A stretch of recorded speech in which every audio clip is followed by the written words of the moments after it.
Game of power. आज या पुस्तकामध्ये टोटल 48 स्ट्रॅटेजीज आपण बघू शकतो. जे पॉलिटिशियन असतात ते या पद्धतीची स्ट्रॅटेजी वापरतात. तो यामध्ये सर्वात जास्त एक्झाम्पल मला छत्रपती शिवाजी महाराजांचे सापडले. नेव्हर आउटशाईन युअर मास्टर हा आहे लॉ क्रमांक 1. कुठला पण जो मास्टर आहे ना त्याला इन्सिक्युअर किंवा त्याचा इगो हर्ट नाही करायचा. एकंदरीत महाराजांनी या लॉचं व्हायोलेशन केलं कारण की त्याशिवाय मग स्वराज्य उभंच झालं नसतं. महाराजांचे जे हेतू होते ना ते प्रत्येक वेळेस त्यांनी लपून ठेवले की पुढचा जो शत्रू आहे त्याला थ्रेट म्हणून एलिमिनेट करा. Do not build a fortress to protect yourself. Isolation is dangerous. ते बरोबर आहे. फक्त जे आयसोलेशन आहे ना ते फक्त लिमिटेड पिरियड करता असलं पाहिजे. मोठे बच्चाने बरोबर वाघाचा अवतार दाखवला आणि नरसिंह देवासारखं फाडून टाकलं. शिवाजी महाराजांना जिथं गरज पडली तेव्हा आहे ना त्यांनी सरेंडर केलं. जे आहे त्याच्यापेक्षा भव्य दिव्य दिसलं पाहिजे. आणि मोस्टली हे जे लॉज आहे ना हे मार्केटिंग करता आपण वापरतो.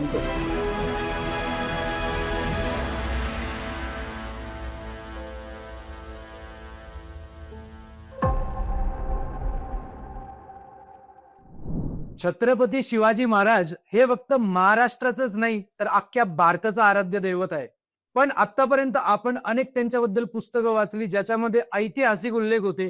बरेच आपण त्यांच्या कादंबऱ्या वाचल्या. पण आज या पॉडकास्टच्या माध्यमातून आज आपण छत्रपती शिवाजी महाराजांनी ज्या स्ट्रॅटेजीज वापरल्या, कृष्ण नीती आपण त्याला म्हणू शकतो किंवा युद्ध नीती आपण म्हणू शकतो किंवा आपण त्याला शिवनीती सुद्धा म्हणू शकतो. आज याच्यासाठीच आज आपल्या पॉडकास्टमध्ये एक आपल्या बरोबर गेस्ट आहेत ज्यांनी हे पुस्तक लिहिलं आहे, game of power. Harshal Bhusari sir, मी आपलं स्वागत करतो. हर्षल भुसारी सरांची मी थोडीशी माहिती देतो. हर्षल सरांनी बी सिव्हिल इंजिनिअरिंग केलेलं आहे आणि त्याच्यानंतर MA पॉलिटिकल सायन्स सुद्धा केलेलं आहे आणि आतापर्यंत हजारो विद्यार्थ्यांना त्यांनी करिअरमध्ये मार्गदर्शन केलं आहे. रॉबर्ट ग्रीन नावाचे एक अमेरिकेमधले ऑथर आहेत. त्यांनी एक पुस्तक लिहिलं फेमस, जे की जगामध्ये खूप फेमस झालं, ज्याचं नाव आहे आर्ट ऑफ वॉर किंवा 48 लॉज ऑफ पॉवर. अशी एक 6-7 पुस्तकं त्यांनी लिहिली. आणि भारताच्या कॉन्टेक्स्टमध्ये भारतामध्ये जे अनेक नेते मंडळी आहेत, राजकारणामध्ये आहेत किंवा इतिहासामध्ये किंवा पुराणामध्ये, अशा अनेक थोर पुरुषांची या पुस्तकाला कोरिलेट होणारी उदाहरणं काय असू शकतात ही हर्षल सरांनी या पुस्तकामध्ये कंपाईल केली आहेत. आज या पुस्तकामध्ये टोटल 48 स्ट्रॅटेजीज आपण बघू शकतो. ज्या 48 स्ट्रॅटेजीज तुम्हाला फक्त युद्धामध्येच नाही तर तुम्हाला तुमच्या दैनंदिन जीवनामध्ये, विद्यार्थ्यांना त्यांचा अभ्यासाचं प्लॅनिंग करण्यामध्ये, बिझनेसमनला, व्यावसायिकाला व्यवसाय वृद्धीमध्ये, एखाद्या राजकारणामध्ये जाणाऱ्या व्यक्तीला, तरुणाला राजकारणामध्ये जिंकण्यासाठी, अशा सर्व लोकांना हे पुस्तक मार्गदर्शन करू शकतं. आज आपण या पॉडकास्टच्या माध्यमातून 48 लॉज पैकी छत्रपती शिवाजी महाराजांच्या आयुष्यामध्ये त्यांनी जे हिंदवी स्वराज्याची निर्मिती करण्यासाठी जे लॉजचा वापर केला त्याबद्दल आज आपण या पॉडकास्टच्या माध्यमातून माहिती घेणार आहोत. Let's start the discussion with Harshal sir. Harshal sir, मी पुस्तक गो थ्रू केलं, बऱ्यापैकी मी लॉज तुमचे वाचले. अत्यंत इंटरेस्टिंग गोष्टी मला याच्यामध्ये बघण्यात मिळाल्या आणि मी काही याच्यातले लॉज मार्क सुद्धा केले आहेत. मी आज तुम्हाला भरपूर प्रश्न विचारणार आहे आणि म्हणजे असं समजा की तुमचा सगळ्यात आगाऊ विद्यार्थी मी आज थोडासा बनायचा प्रयत्न करणार आहे. सर, या पुस्तकाच्या बाबतीत थोडीशी माहिती द्या आणि त्याच्यानंतर आपण छत्रपती शिवाजी महाराजांची जी युद्ध नीती होती त्या बाबतीत आपण डिस्कशन सुरू करूया. धन्यवाद सर्वेश. या पुस्तकाबद्दल सांगायचं झालं तर एक साधारण 2010ला जेव्हा म्हणजे मी इंजिनिअरिंगच्या फर्स्ट इयरला असताना माझ्या हातात एक पुस्तक पडलं, सत्तेचे 48 नियम. आता ते पुस्तक वाचताना माझ्या लक्षात आलं की काय म्हणजे या पुस्तकात थोडं वेगळंच दिसलेलं की रुथलेस पद्धतीनं पॉवर अक्वायर कशी करायची, कन्सॉलिडेट कशी करायची. आणि ते वाचल्यानंतर मला ते पटलंच नाही कारण की त्यावेळेस कसं आपण थोडंसं आदर्शवादी व्यक्ती असतो. म्हणजे मी तेव्हा आदर्शवादी व्यक्ती होतो, साधारण 17-18 वय होतं माझं. मग पुस्तक वाचल्यानंतर म्हटलं हे पूर्ण पुस्तक वाचून झालं ते थोडं बाजूला ठेवलं. त्यानंतर परत मी 10-12 वर्षानंतर हे पुस्तक माझ्या हातात पडलं, मी परत वाचायला सुरुवात केली आणि मी म्हटलं की नाही, जे आयुष्य असतं ना ते असं असतं. जे पॉलिटिशियन असतात ते या पद्धतीची स्ट्रॅटेजी वापरतात किंवा काहीतरी. मग हे पुस्तक मी वाचत गेलो आणि माझी एक जिज्ञासा होती, क्युरिओसिटी होती की यामध्ये भारताचा कुठलं एक्झाम्पल दिलंय का. भारताचं एक्झाम्पल शोधत गेलो आणि मला यात भारताचं एक पण उदाहरण सापडलं. त्यामुळे थोडंसं निराश झालो.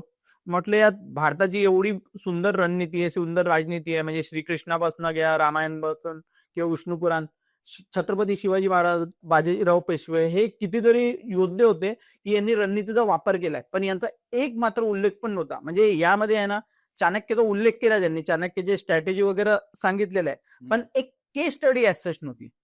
तर मग थोडंसं निराश झालो. म्हटलं मग काय करू शकतो आपण, की त्यांना मेल करावं, त्यानंतर त्यांचा रिप्लाय येईल, मग पुढच्या एडिशन मध्ये आपण टाकू ते. मग मग त्यापेक्षा म्हटलं मग आपल्याकडे रेडीमेड 48 लॉज आहे.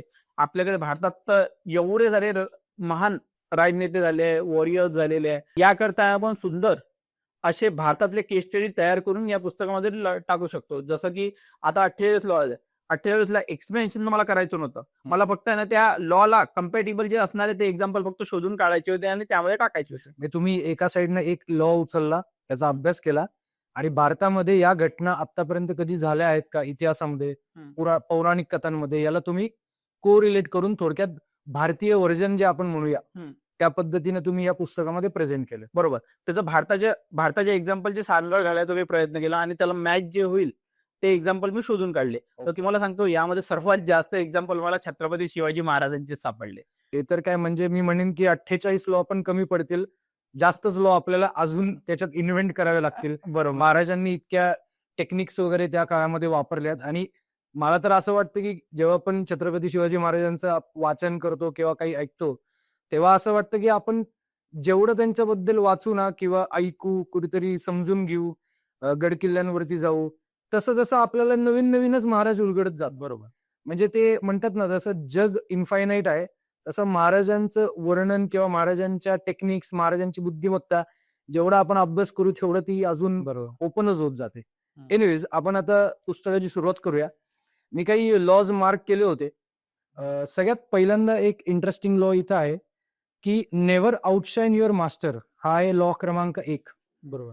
या बाबतीत तुमचं काय म्हणणं आहे की छत्रपती शिवाजी महाराजांनी या लॉचा वापर कशा पद्धतीनं केला असावा? नेव्हर आउटशाईन युअर मास्टर ह्या लॉ काय सांगतो की कुठला पण जो मास्टर आहे ना त्याला इन्सिक्युअर किंवा त्याचा इगो हर्ट नाही करायचा. पण महाराजांना स्वराज्याची स्थापना करायची होती, त्यामुळे ना महाराजांना या लॉचं व्हायोलेशन करणं भाग पडलं. आता कसं सांगतो तुम्हाला, जेव्हा महाराजांनी 16व्या वर्षी शपथ घेतली आणि त्यानंतर आहे ना महाराजांनी लगेच आदिलशहाला चॅलेंज नाही केलं. ओके. त्यांनी आहे ना ते ग्रॅज्युअली गेले. ओके. त्यानंतर हळूहळू ते पुढे चालले होते. त्यांनी मग एक एक किल्ला हातात घ्यायला सुरुवात केली. पण एकाएकी आता जर तुम्हाला स्वराज्य जर बनवायचं आहे तर त्यासाठी ह्या लॉचं व्हायोलेशन करणं गरजेचं होतं.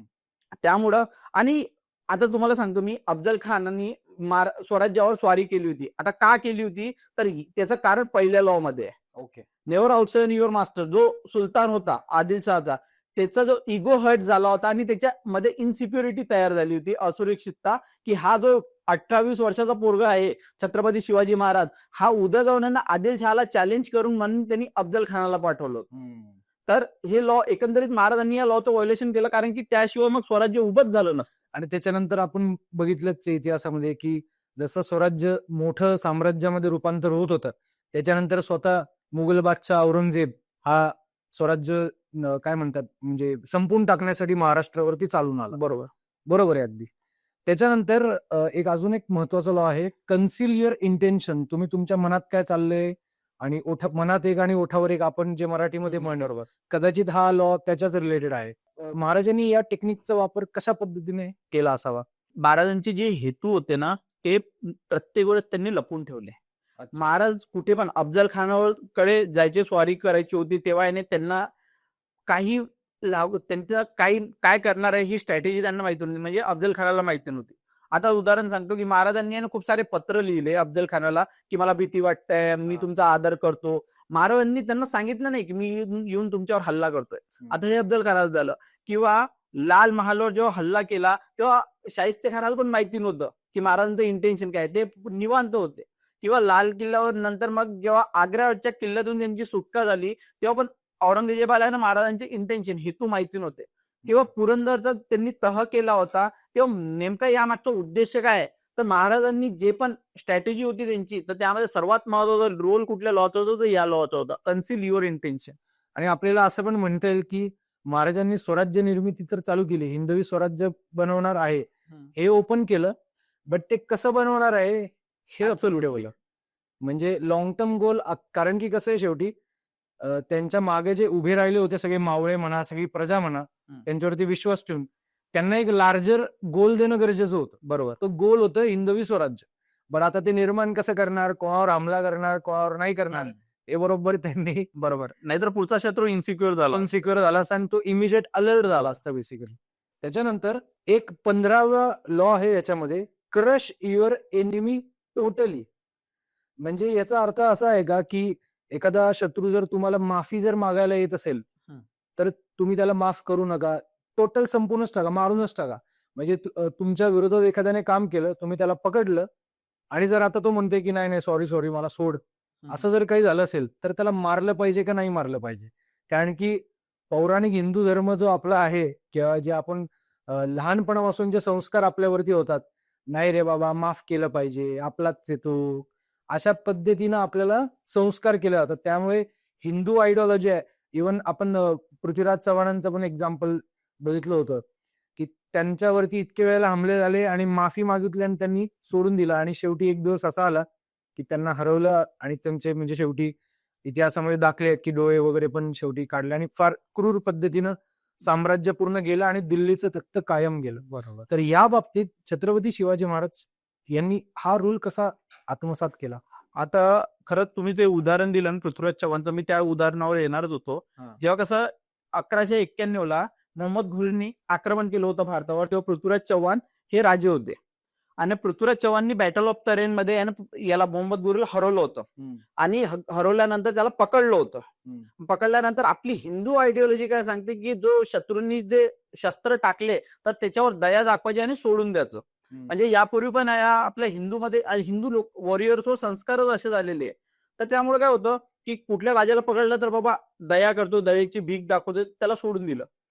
बट जे बाहेरून जे आक्रांत आले होते ते त्यांचं असं नव्हतं. त्यांनी आहे ना याच लॉचा वापर केला. आता दुसऱ्याच वर्षी जेव्हा युद्ध झालं आणि पृथ्वीराज चव्हाणला जेव्हा मोहम्मद घुरींनी कुठल्या तरी चुकीच्या पद्धतीने हरवलं, तर तेव्हा आहे ना त्यांनी दया वगैरे दाखवली नाही, तर न्यूट्रल करून पॉलिटिकली ऍज अ थ्रेट म्हणून न्यूट्रल करून टाकलं होतं. तर या लॉचा माहिती का अर्थ काय आहे, की पुढचा जो शत्रू आहे त्याला थ्रेट म्हणून एलिमिनेट करा. मग त्याला एक तर तुम्ही मारून टाकू शकता किंवा मग त्याला एवढं डिमोरलाइज करून द्या की तो परत आलाच नाही पाहिजे. आता तुम्हाला उदाहरण सांगायचं झालं तर महाराजांनी अफजल खानाला पूर्ण मारून टाकलं होतं. ठीक आहे, अफजल खानाला मारून तर टाकलं होतं, त्यानंतर त्याचं जे सैन्य होतं त्याला पूर्ण कापून काढलं होतं आणि त्यानंतर मग ते दक्षिण ही स्टोरी आहे ना, ही स्टोरी मी बरेच ऑब्झर्व करतो इंटरनेटवरती, युट्यूबवरती. छत्रपती शिवाजी महाराजांनी अफजल खानाचा वध केला हे आपण पोवाड्यांमध्ये ऐकतो, मूव्हीज मध्ये बघतो. पण ऍक्च्युली अफजल खान जो सैन्य घेऊन आला होता ना, ती पण क्वांटिटी खूप मोठी होती. बरोबर. पण महाराजांनी अफजल खानाला मारून तिथं नाही थांबलेत महाराज. त्याच्यानंतर त्याचं जे सैन्य होतं, जे स्वराज्यामध्ये घुसलं होतं, त्याला पण साफ करून टाकले महाराजांबरोबर. याच्या बाबतीत हा तोच लॉ आहे का? ऍब्सोल्युटली हा तोच लॉ आहे. म्हणजे क्रश एनिमी तेच आहे, की महाराजांनी समजा अफजल खानाला मारलं असतं पण त्याचं सैन्य परत चाललं गेलं असतं. नंतर मग आता काय होतं, सेनापती म्हणून कोण आला होता, अफजल खान आला होता, पण सैन्य तर तसं होतं ना. म्हणून महाराजांनी त्याचं पूर्ण 40,000 जे सैन्य होतं ते कापून काढलं. तर त्यामुळे काय झालं, की आदिलशाहमध्ये एक दहशत निर्माण झाली, की बाबा छत्रपती शिवाजी महाराजांच्या किंवा स्वराज्याचा जर कोणी वाकडा गेला तर त्याचे हाल असेच होईल. म्हणजे फक्त तुमचा सेनापती मारला जाईल नाही तर तुमचं अख्खं सैन्य मारलं जाईल. काही लोक त्याच्यातले पळाले, अफजल खानाचा मुलगा पण पळाला. जे काही ते विजापूरपर्यंत पोहोचले ते वाचले आणि जे पोहोचले नाही ते सगळे साफ मारले गेले. थोडंसं मराठीमध्ये मी असं म्हणेन, आपल्या लोकल घरगुती उदाहरणामध्ये, ढेकून जर एकदा सापडला, ही ढेकणे सगळी मुघल आदिलशाही ही सगळी ढेकणे आहेत. एक जरी ढेकून सापडला आणि जर तुम्ही त्याला माफ केलं, की तो ढेकून उद्या परत 1000 ढेकणांना पैदा करतो आणि तुम्हाला साफ करतो. त्याच्या आधी तुमचं कर्तव्य क्रश युअर एनिमीज टोटली. जे चूक पृथ्वीराज चव्हाणकडनं घडली होती महाराजांनी कधीच घडू दिली नाही. बरोबर आहे सर. इथे एक लॉ आहे, लॉ क्रमांक 12, use selective honesty and generosity to disarm your victim. म्हणजे काय, थोडक्यात माणसाने पूर्ण ऑनेस्टी विसरून जायची का? काय वाटतं तुम्हाला?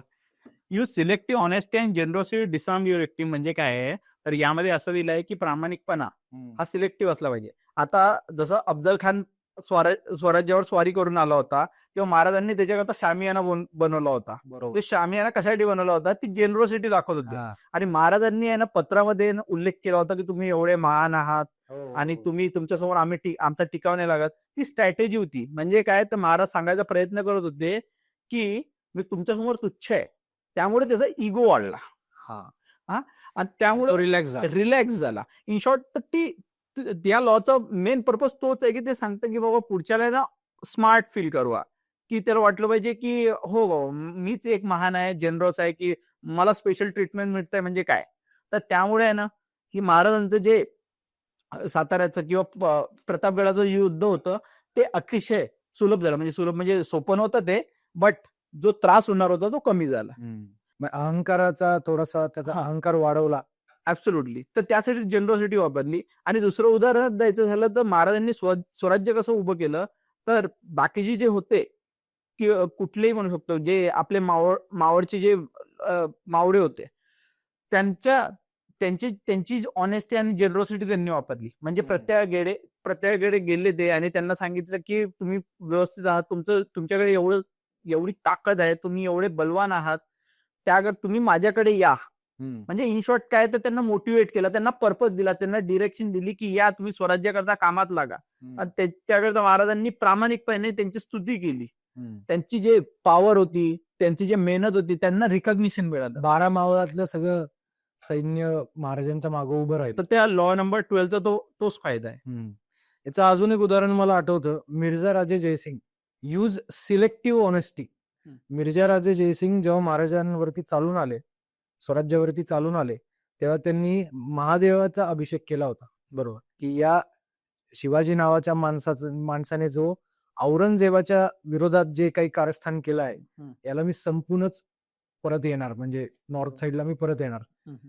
तर ही पण एक आपण ऑनेस्टी बघतो ना, की पण ती ऑनेस्टी होती, पण ती चुकीच्या व्यक्तीच्या टुवर्ड्स. बरोबर, हीच जर ऑनेस्टी छत्रपती शिवाजी महाराजां टुवर्ड्स जर असती, तर आज आपण भारत वेगळं कदाचित बघितला असता. बरोबर. आज कदाचित अशी परिस्थिती असते की अफगाणिस्तान, पाकिस्तान, बांगलादेश आणि अख्खा भारत हे सगळं मिळून अखंड हिंदुस्थान असतं. बरोबर, ते तर अगदी बरोबर आहे.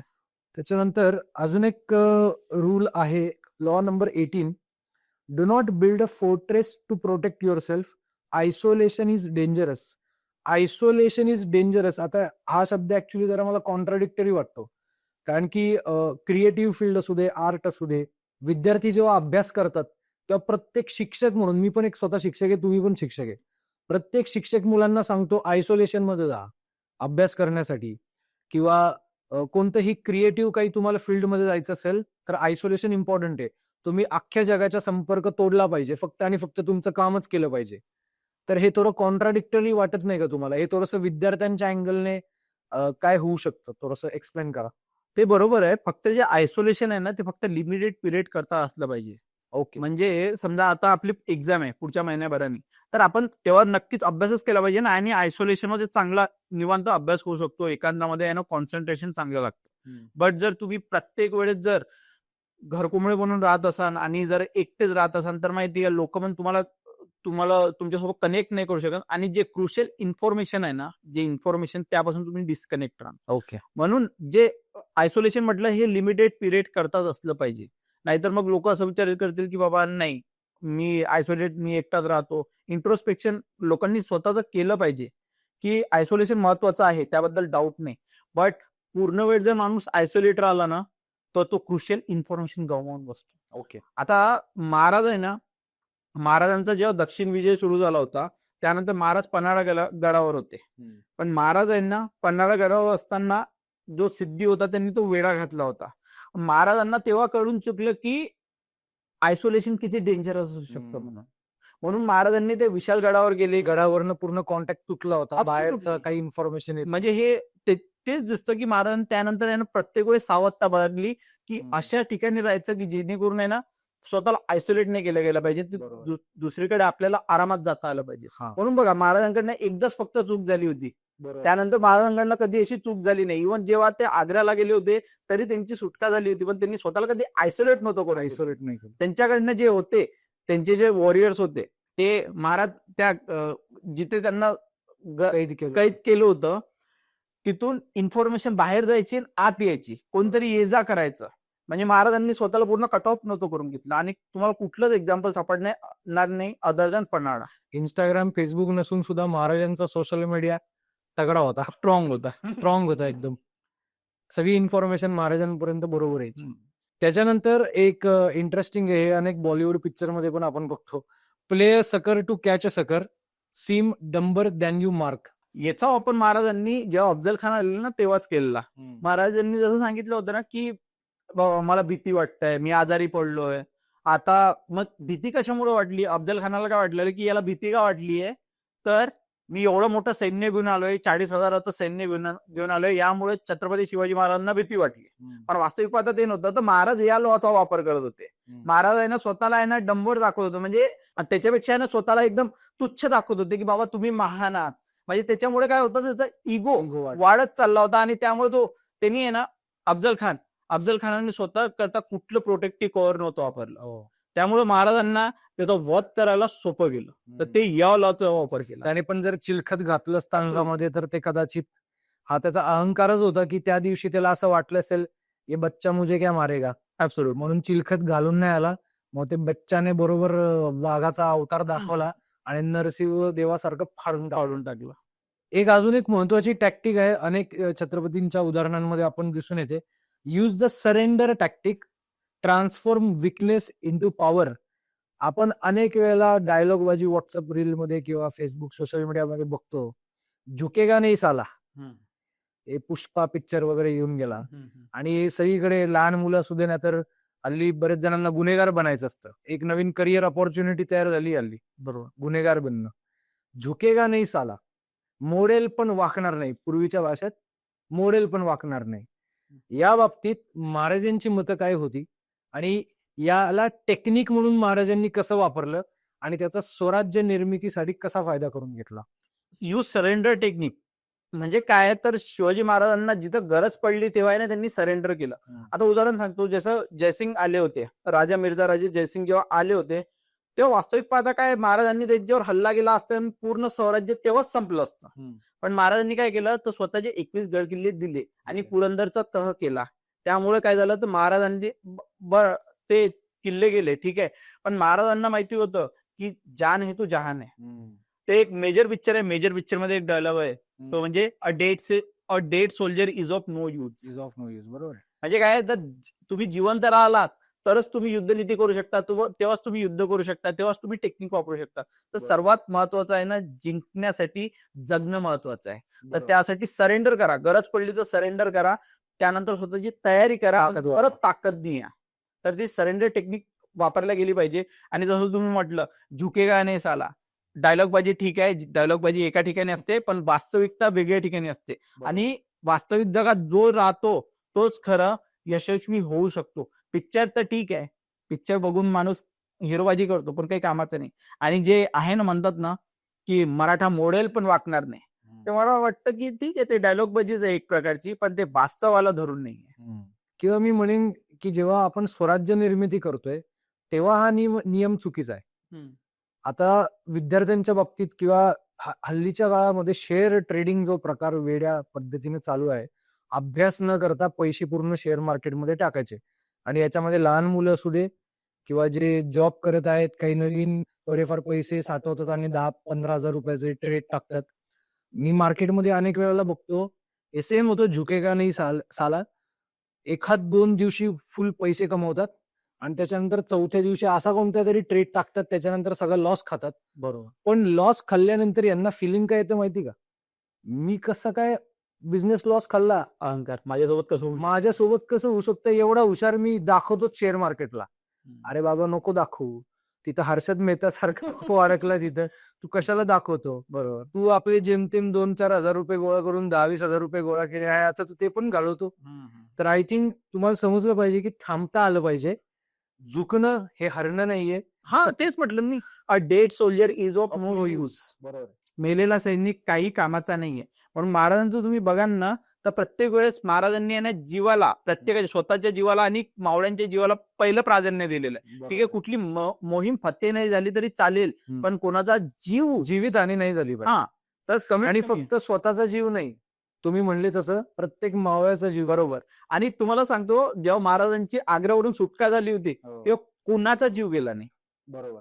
त्यांच्यासोबत ते सगळे 600 मावळे गेलेले, 600 परत आलेले. आणि शेवटी छत्रपती शिवाजी महाराज होते जे सुटले. सुटलं. त्याच्यानंतर एक लॉ क्रमांक 29 आहे, plan all the way to the end. To the end याचा असा अर्थ आहे का, की तुम्ही तुमचं जे लॉंग टर्म विजन ठेवलं आहे त्याला एंड म्हणायचं का? की तुम्ही तिथपर्यंतचं प्लॅनिंग केलं पाहिजे. नुसतं 1 दिवसाचं किंवा 1 महिन्याचं नका करू. एंड पर्यंतचं गोल सेटिंग करा, प्लॅनिंग करा. याचा नक्की अर्थ काय? याचा नक्की अर्थ असा आहे, की महाराजांना जेव्हा औरंगजेबानी त्याच्या 50व्या वाढदिवसाकरता आग्र्याला बोलवलं होतं, तेव्हा महाराजांनी फक्त आग्र्याला जायचं प्लॅनिंग नव्हतं केलं. तर तिथनं समजा इन केस त्यांना पकडलं तर परत कसं यायचं याचं पण त्यांनी प्लॅनिंग केलं होतं. म्हणून तो लॉ सांगतो, की प्लॅन ऑल द वे, म्हणजे परत परत कसं यायचं शेवटपर्यंतचं प्लॅनिंग करून ठेवा. मधलंच प्लॅनिंग नको करून ठेवा. नाहीतर कसं, आता समजा तिथं महाराजांना पकडलं होतं, पण महाराजांनी परत यायचं समजा प्लॅनिंग करून नसतं ठेवलं, तर मग काय, महाराज तिथंच अडकून पडले असते आणि काही नाही, मग स्वराज्याचं स्वप्न तिथंच संपलं असतं. पण महाराजांनी या लॉचा वापर केला, त्यामुळे आहे ना महाराज योग्य पद्धतीनं सुटून आले स्वराज्यात येऊ शकले. आणि जे महाराजांनी मग ती अफवा पसरवली होती की संभाजीराजे आता नाही राहिलेत, ठीक आहे, ते पण या स्ट्रॅटेजीचाच भाग होता. त्यामुळे ना जे शत्रू होते ते निवांत झालेले, की बाबा गेला आता, की आता शिवाजीचा पण काही म्हणजे औरंगजेबाला वाटलेलं की आता शिवा भी गया, संभा भी गया है, तो शिवा भी गया होऊंगा. तर एकंदरीत हे एक स्ट्रॅटेजीचाच भाग होता. म्हणून पूर्ण आहे ना प्लॅनिंग शेवटपर्यंत प्लॅनिंग ठेवा. याला मायक्रो प्लॅनिंग म्हणतात. हे विद्यार्थ्यांसाठी कसं अप्लाय करू शकतात विद्यार्थी? त्यांनी काय केलं पाहिजे त्यांच्या आयुष्यामध्ये? आपल्या युपीएससी मध्ये म्हणतो ना आपण की प्लॅन बी असला पाहिजे. हा प्लॅन बी पण आहे. हा प्लॅन एचाच सप्लिमेंटरी प्लॅन आहे, प्लॅन बी. म्हणजे काही काही मुलं असतात की जे युपीएससी किंवा कुठले कॉम्पिटेटिव्ह एक्झामचं प्रिपरेशन करतात, पण त्यांच्या लक्षात असलं पाहिजे की समजा हे नाही झालं तर पुढे काय. समजा मी 5 वर्ष याकरता प्रिपरेशन करतोय, तर 5 वर्षानंतर नाही झालं तर काय, ठीक आहे. तर मग ऑप्शन तयार पाहिजे. त्याला म्हणतात की पूर्ण कम्प्लीट प्लॅनिंग झालं पाहिजे. तर विद्यार्थ्यांचं पण तेच आहे. नाहीतर मग कितीतरी मुलं आपण बघतो की जे 8-8, 10-10 वर्ष प्रिपरेशन करतात आणि शेवटी त्यांच्या हातात काहीच लागत नाही. फ्रस्ट्रेशन, डिप्रेशन मध्ये जातात. बरोबर. तर ते या लॉचं ते व्हायोलेशन करतात. बरोबर आहे. ते महाराजांनी नाही केलं. महाराज शेवटपर्यंत इव्हन मी म्हणेन महाराजांनी प्लॅन बी नाही, plan C, plan D, plan E, plan F सर्व अगणित प्लॅन ते बनवूनच ठेवत असतील. कारण की एक जरी प्लॅन फेल नाही झाला, इथे डायरेक्ट जीव जाणार आहे ना. बरोबर. म्हणजे तुम्ही महाराज एक वेळ मी म्हणेन की चला स्टुडंटच्या आयुष्यामध्ये नोकरी नाही लागली, दुसरं काहीतरी करेल, जिवंत तरी राहील. इथं तर असं होतं की स्वराज्य निर्मितीमध्ये एक चूक, ते एक डायलॉग होता ना कोणत्या तरी आपकी एक गलती और पूरे सल्तनत खतम. तसं ते स्वराज्य आपका एक गलत कदम और आपकी पूरी सल्तनत खतम. बाजीराव बरोबर. बाजीराव मस्तानी मधलं पिक्चर मधला तो डायलॉग चांगला होता. त्याच्यानंतर आहे लॉ क्रमांक 35, master the art of timing. Master the art of timing म्हणजे छत्रपती शिवाजी महाराजांचा तर कोणी बरोबरी करूच शकत नाही. स्वराज्य जर उभं झालं ते म्हणजे फक्त या स्ट्रॅटेजीवर. कसं म्हणजे खूप साऱ्या स्ट्रॅटेजी होत्या, पण ह्या लॉचा महाराजांनी कसा वापर केला सांगतो तुम्हाला.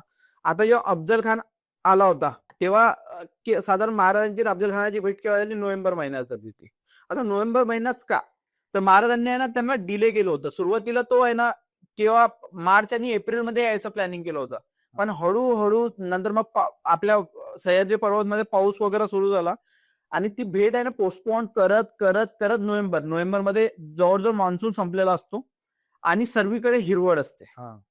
हिरवळ असल्यामुळे काय, तर जे जंगलामध्ये आहे ना त्यांना सैनिक दिसत नाही. आणि महाराष्ट्रातले जे मावळे होते महाराजांचे, ते आहे ना जंगल वॉरफेअर किंवा गोरिल्ला वॉरफेअर मध्ये तरबेज होते. तर त्यामध्ये ते लपून असायचे आणि त्यामध्ये महाराजांना माहिती होतं की इन केस माझा जीव गेला तरी यांचं सैन्य पूर्ण कापून काढता आलं पाहिजे. बरोबर. तर हे एक झालं. आणि दुसरं म्हणजे जेव्हा महाराजांनी लाल महाराज हल्ला केला होता तेव्हा महाराजांनी आहे ना अमावस्येचा दिवस निवडला होता. आता याचं कारण काय, तर अमावस्येच्या दिवशी आहे ना प्रकाश कमी असतो, त्यामुळे ना मुवमेंट लोकांना माहिती नाही पडत. आणि दुसरं कारण होतं त्या दिवशी ईद होती. ईद असल्यामुळं तिथले जे मुघलांचे जे सैन्य होते ते पूर्ण बिर्याणी वगैरे खाऊन निवांत होते आणि ते सुस्त झाले होते. सुस्त झाल्यामुळे ना त्यांची सैनिकांची मुवमेंट आहे ना ती फास्ट नव्हती होऊ शकत. त्यामुळे महाराज गेले, हल्ला केला आणि परत आले, कोणाला माहिती पण नाही पडलं. आणि जेव्हापर्यंत ते सैनिक, आता ऑब्विसली जसे सैनिक निवांत खाऊन बसले होते, ते महाराजांपर्यंत पोहोचेपर्यंत महाराज कुठल्या कुठं पोहोचूनही गेले होते. तर ह्या टायमिंगचा त्यांनी पुरेपूर वापर केला. अशी बरीच उदाहरणं बघायला मिळतात की इव्हन इनफॅक्ट एकदा नेताजी पालकर बरोबर टायमिंग वरती एका लढाईमध्ये पोहोचले नव्हते, त्याच्यामुळे त्यांनी नेताजी पालकरांना सुनावलं सुद्धा होतं. टायमिंग महाराजांच्या आयुष्यात किती महत्वाचा, म्हणजे आज आपण बघतो साधं लहान मुलं क्लासेसला टायमिंग वरती येत नाहीत, लोक जॉबला टायमिंग वरती जात नाहीत, पण आणि हेच आपले महाराज की ज्यांनी युद्धाचं कोणत्या दिवशी, कोणत्या सैन्यातली कोणती तुकडी कोणत्या किल्ल्यावरती येणार, ते किती दिवसांनी येणार, कोणते नद्या नाले डोंगर पार करून येणार, सगळ्याचा अचूक टायमिंग, बरोबर कॅल्क्युलेशन कॅल्क्युलेशन, आणि पूर्ण परम्युटेशन कॉम्बिनेशन महाराजांना तेव्हा माहिती व्हावं. Permutation combination. हल्ली मॅथमॅटिक्स मध्ये सगळे शिकतात, हा महाराजांनी तेव्हाच केलं सगळं. त्याच्यानंतर एक strike the shepherd and the sheep will scatter. Strike the shepherd and sheep will scatter. Scattered याचा अर्थ कसा की महाराजांनी मेन जो आहे ना, म्हणजे समजा तुम्हाला कुठली फ्लाईट जर हायजॅक करायची असेल तर आपण काय करतो, जो टेररिस्ट असतो तो काय करतो, तर पायलटला गन दाखवतो हा. आणि पूर्ण फ्लाईट त्याच्या अंडर येऊन जाते. तसंच आहे हे महाराजांना आहे ना, या स्ट्रॅटेजीचा वापर कसा केला तर महाराजांनी अफजल खानाला मारून टाकलं. म्हणजे अफजल खानाला मारून टाकलं तर त्यामुळे त्याचं सैन्य पूर्ण तितर झालं की त्याला कळत नव्हतं. आणि त्यानंतर मग त्याच्या सैनिकामध्ये गोंधळ झाला आता की खान मारा गया. मग काय तर त्यामुळे गोंधळ झाल्यामुळं ते आपलं जे सैन्य होतं, मराठ्यांचं जे सैन्य होतं ते ऑर्गनाइज होतं. त्यांना माहिती आहे फक्त मुघलांना मारायचं होतं, पण ते मुघलांना प्लॅन बी माहित नव्हता ना नेमकं काय करायचं होतं. तर ते फक्त शेफर्ड सारखं, जो त्यांचा शेफर्ड होता, जो गुराखी होता, तो मारला गेला. पण त्यांना ऑर्डर देणारा कोण होता, म्हणजे जो हेरारकी आहे ना ती डिस्टर्ब झाली होती. बरोबर. तर म्हणून आहे ना, जो वरचा जो ऑर्डर देणार आहे ना त्याला संपून टाका. नेत्याला मारा, खालचे कार्यकर्ते साफ होऊन जातील. ऍब्सोल्युटली. म्हणून महाराजांचा नेमका टार्गेट कोण असायचा, किंग असायचा, म्हणजे सेनापतीच असायचा. कुठल्याही ह्याच्यात घ्या की जेव्हा लाल महाल हल्ला केला होता तेव्हा शाहिस्ते खानावर स्ट्राईक केलं होतं, डायरेक्ट. बहलोल खानाला स्ट्राईक केलं होतं, म्हणजे कर्तलाब खानलाच बरोबर स्ट्राईक केलं होतं. इकडे म्हणजे जेव्हा जाईन ना तेव्हा महाराज आहे ना बरोबर जो किंग पिन आहे ना त्याला शोधून काढायचे आणि त्याच्यावर स्ट्राईक करायचे. म्हणजे एक तर स्वतःची दहशत पण तयार होऊ शकत होती आणि दुसरं म्हणजे जे मोठं काम आहे ते एकदम सोप्या पद्धतीने होऊ शकत होतं. आणि त्याच्यानंतर सैन्य वर्सेस सैन्य जे युद्ध होईल त्याच्यामध्ये आपल्या सैन्याची पण जीवित हानी होणार नाही ना. कारण की ते समोरच्या शत्रू सैन्य पूर्ण स्कॅटर झालेलं असेल, त्यांना ऑर्डर्स कोणी दिली नाही आणि आपले एकदम टार्गेट ओरिएंटेड गेलेले असणार. आता तुम्हाला उदाहरण द्यायचं झालं तर तिसऱ्या पानिपताच्या युद्धाचं देतो. त्यामध्ये कसं झालं, विश्वासराव दिसत नव्हते, त्यामुळे काय झालं, सदाशिव भाऊ घोड्यावर आपल्या हत्तीवर ना खाली उतरले. अच्छा. आता हत्तीवर ना खाली उतरले तर त्यामुळे जे बाकीचं मराठ्यांचं जे सैन्य होतं त्यांना वाटलं की विश्वास भाऊ काय झालं, ते पडले, ते धारतीर्थ पडले. त्यामुळे ना मराठ्यांच्या सैन्यामध्ये गोंधळ आला. अच्छा. त्या गोंधळ झाला, त्याचा फायदा आहे ना अहमद शाह अब्दालीला मिळाला. आणि पहिल्या पानिपताच्या युद्धामध्ये काय झालं होतं, जो विक्रमादित्य हेमू होता ना, त्या हेमू बरोबर युद्ध जिंकत होतं मोगलाविरुद्ध, पण एकाएकी तो बाण सुटला आणि त्यांच्या डोळ्यात गेला. आणि त्या डोळ्यात बाण गेला आणि ते जे हेमू आहे ते खाली पडले घोड्यावरनं. तर त्यामुळं ते युद्ध आपण हरलो. म्हणजेच काय, तर स्ट्राईक द शेफर्ड. बरोबर. तर शेफर्ड कोण आहे, तर त्यावेळेस हिमू होते, त्यानंतर आपले सदाशिव होते बरोबर. पानिपताच्या युद्धामध्ये. त्याच्यानंतर अजून एक महत्वाचं आहे, अज्युम फॉर्मलेसनेस. याचा अर्थ काय? फॉर्मलेसनेस म्हणजे कोणताच स्ट्रक्चर्ड फॉर्म्युला तुम्ही ठेवायचा नाही का? तुम्ही पाण्यासारखं बनायचं का, एकदम काय म्हणतात, कशात पण मिक्स व्हायला पाहिजे, कशी पण ऍडजस्ट झाले पाहिजे, कशा पद्धतीनं याला युद्धामध्ये महाराजांनी वापरलं असावं? फॉर्मलेसनेस म्हणजे बी लाईक वॉटर, फ्लेक्झिबल राहा, जिथं गरज पडते तिथं जा. ठीक आहे. आता जेव्हा शहाजी राजांना कैद केलं होतं अफजल खानांनी, तेव्हा महाराजांनी ना मुघलकडनं मदत मागितली होती. शहाजहानला पत्र लिहिलं होतं. आता महाराजांनी म्हटलं असतं की रे मोगल माझा शत्रू आहे, तर मग काही झालं असतं का? नाही. मग शहाजी महाराज तिथेच अडकून पडले होते. म्हणून आहे ना फॉर्मलेसनेस, जेव्हा गरज पडते ना तेव्हा माणसांनी थोडं इगो बाजूला काढायचं आणि फ्लेक्झिबल राहणं गरजेचं आहे. तर त्यामुळे काय होऊ शकतं, स्ट्रॅटेजिकली आपण त्याचा वापर करू शकतो. आणि महाराजांनी प्रत्येक युद्ध नीतीमध्ये वापर केला. आता महाराजांना समजा काहीतरी प्लॅन असतील तर प्लॅन मध्ये आहे ना थोडेफार चेंजेस करावेच लागतात. जर त्याच प्लॅनवर जर समजा ते स्ट्रिक्ट राहिले तर तो प्लॅन समजा इन केस फेल गेला तर मग काय होऊ शकतं, जसं तुम्ही म्हटलं की अनलॉट होऊ शकतं आणि जीव पण जाऊ शकतो. बरोबर. म्हणून महाराजांनी फॉर्मलेसनेसचा पुरेपूर वापर केला, की जिथं गरज पडली तिथं पटकन दुसऱ्या पद्धतीनं जा, तो एक्झिक्यूट करून घ्या. अल्टिमेटली काय आहे, तर गोल महत्वाचा आहे. ठीक आहे. तर बरोबर. त्याकरता ही स्ट्रॅटेजी लागते. त्याकरता थोडं फ्लेक्झिबल जरी झालं तरी चालतं. बरोबर. अजून एक इंटरेस्टिंग लॉ दिसतोय, क्रिएट कंपेलिंग स्पेक्टॅकल्स. याचा अर्थ काय? कंपेलिंग स्पेक्टॅकल्स म्हणजे आहे त्याच्यापेक्षा मोठं दिसा. कंपेलिंग म्हणजे लोकांना आहे ना भारावून टाका. आजची तुम्ही एक मूवी बघितला असेल, कुठला तो मूवी मला आता नाव नाही आठवत आहे, की माहोल ऐसा बनाओ की लोग माहोल याद रखे. त्यामध्ये काय तर लोकांना दिसू द्या. आता तुम्हाला उदाहरण सांगतो की महाराजांचा राज्याभिषेक झाला होता. राज्याभिषेक केव्हा झाला? 1674 झाला होता.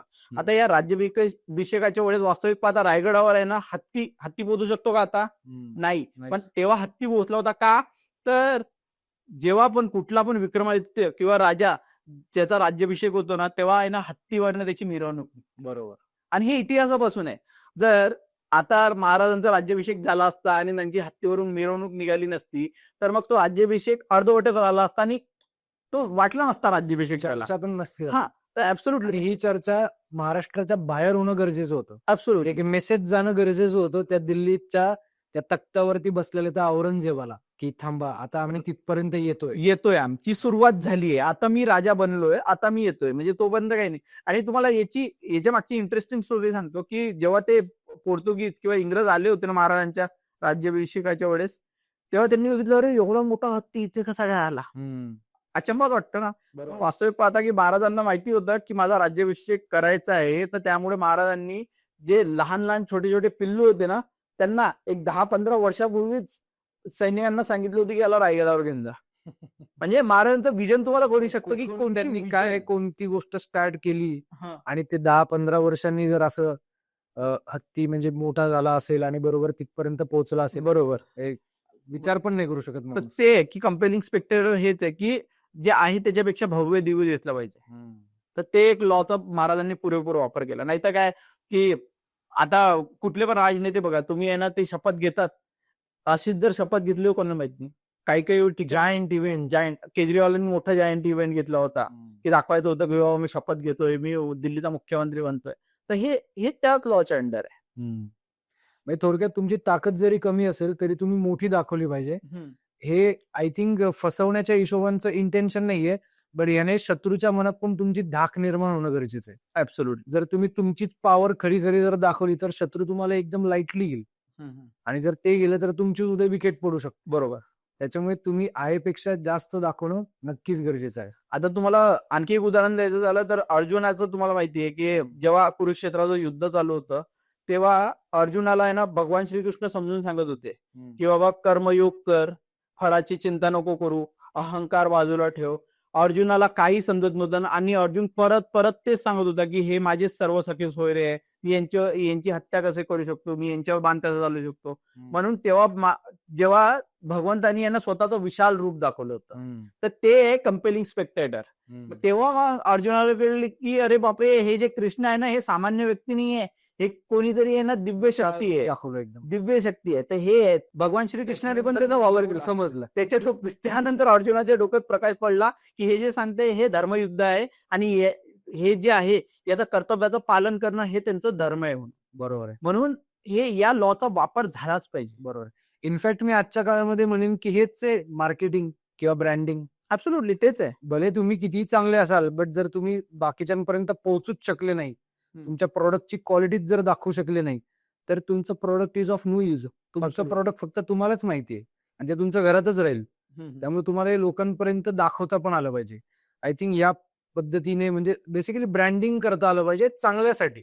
नाही याचा गैरफायदा नाही, पण चांगल्यासाठी करता आलं पाहिजे. ब्रँडिंगचं तेच आहे, एक ब्रँडिंगचं प्रिन्सिपल तेच आहे. आणि मोस्टली हे जे लॉज आहे ना हे मार्केटिंग करता पण वापरतात कंपनी. बरोबर आहे.